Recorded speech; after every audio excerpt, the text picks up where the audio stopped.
There's a pretty one, Ulysses.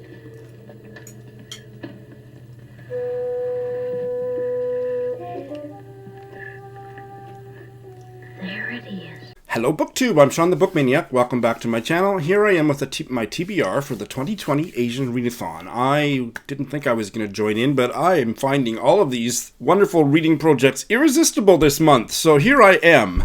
This is sponsored by Read with Cindy. I will put a link to her announcement video in the show notes. I am not doing prompts or anything. I'm just going to read what I can, and I also have a special project that I want to tell you about in connection with the Asian Readathon. I don't have time to add much to my reading commitments for May, but I wanted to take part, and I'm going to take part far more than I thought I would when I first started thinking about taking part. Does that make sense?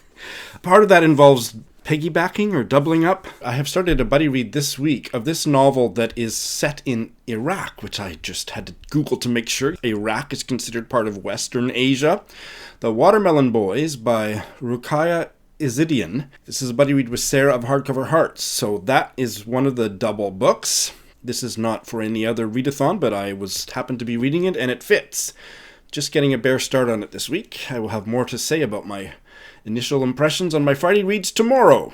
And similarly for Springathon, I have started this memoir, Bird's Art Life, A Year of Observation by Kyo McClear. And Kyo McClear is biracial and her mother was Japanese, and she has already started to explore her Japanese heritage in this memoir. So that's a double up. 1, 2. And in terms of what I'm adding, little books. Small page counts, because I am overcommitted like you wouldn't believe. One of them is a book I've had on my shelf. I picked it up used several years ago here in Tokyo. It's from a series published in Korea called The Portable Library of Korean Literature. And this is a collection of short stories, A Man by Hwang Soon Won, translated from the Korean by Bruce and Ju-Chan Fulton. I was going to do it for the Asian Readathon last year and realized it was a collection of short stories and I wasn't in the mood, but this year, the more short stories, the better. And I will have more to say about my initial impressions in tomorrow's Friday Reads, but I will definitely be doing this one. And one of my favorite writers from Japan is Yūko Tsushima, and this is in this Penguin Modern Little Library series, a short story of hers of dogs and whales. I really liked her novella Territory of Light, that I read 2 years ago during Women in Translation month. And last year, for Women in Translation, I read her novel Child of Fortune, which I absolutely loved. I have a full review of that. I will link below. And so this will be the third anything that I read by Yūko Tsushima. And in terms of a couple things on Scribd, that if I have time, I hope to get to at least one of these, maybe both. One is a collection of 2 novellas in one volume. Now, I'm not a big fan of having more than one novella or novel in one volume. It's a little bit of a pet peeve. My friend Lindy said, "Sean, that's so weird. Why don't you like that?" And maybe I'll make a video about why. But anyway, I'm going to hold my nose and attempt to give this one a try. Another Life for Women and 3 Lamps, novellas by Su Tong. 2 quirky novellas about small towns and their unusual inhabitants. That sounds good to me. Su Tong is a male Chinese novelist. And if I have time, there's a novella by the Korean writer Bae Sua called A Greater Music, which I also have on Scribd. Here I am, I'm in the middle of editing this video, and I screwed up royally. I don't usually make this mistake, or I haven't for a long time. I didn't mention any of the translators for the last 3 books, so let's rectify the situation.